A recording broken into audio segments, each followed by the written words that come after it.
World Bank launches first ever pandemic bonds to support $500 million pandemic emergency financing facility. This is from June 28th, 2017. Bonds for a pandemic. The only reason they would do that is if they thought they were going to be able to make a lot of money off a pandemic sometime in the near future. And voila. You know, not very long after, not even 2 years after, not even a year and a half after, this all proves very fortuitous for the World Bank. And then there's something called Event 201. Broke this story as far as I know.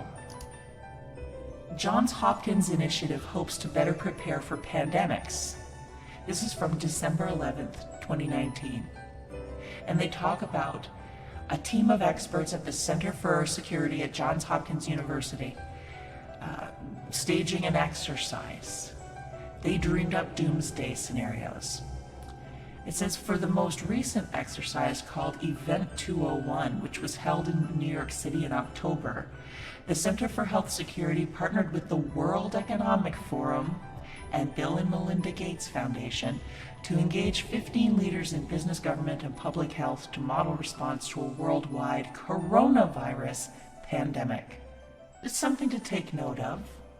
We've got the Treasury bond, or the pandemic bonds from the World Bank, and now we have this. We've got the Treasury bond, or the pandemic bonds from the World Bank, and now we have this exercise focusing on coronavirus, sponsored by all the usual suspects. Bill and Melinda Gates, the World Economic Forum, and more.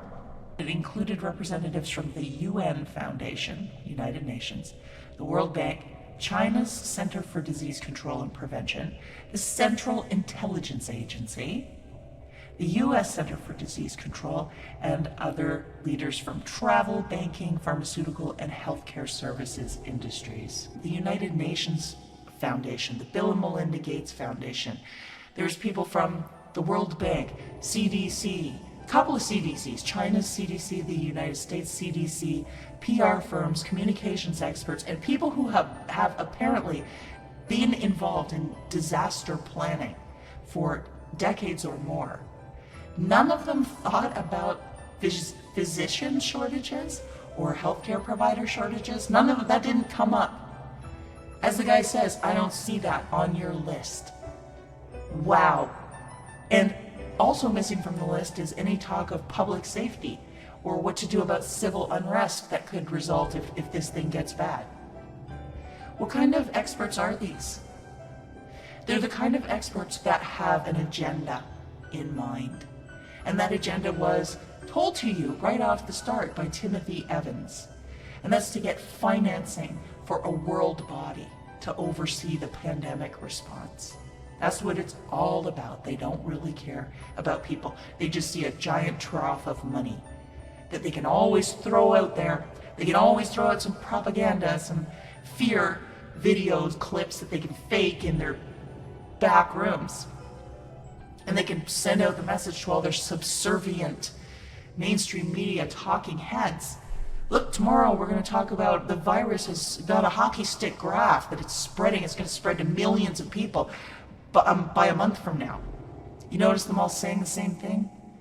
And by the way, this is a good place to revisit the whole point about the name of the virus changing all of a sudden. Look at a blue check. David Gura. For your information, calling COVID-19 the quote Wuhan virus is racist. Give me a break. They're gonna see everything they don't like. I hope you guys see that this pandemic is brought to you by NBC, Bloomberg, China, the World Economic Forum, the World Bank, United Nations, CIA, and Bill and Melinda Gates. Event 201, their pandemic planning exercise that they did in October 2019. And then, boom, it happens in real life.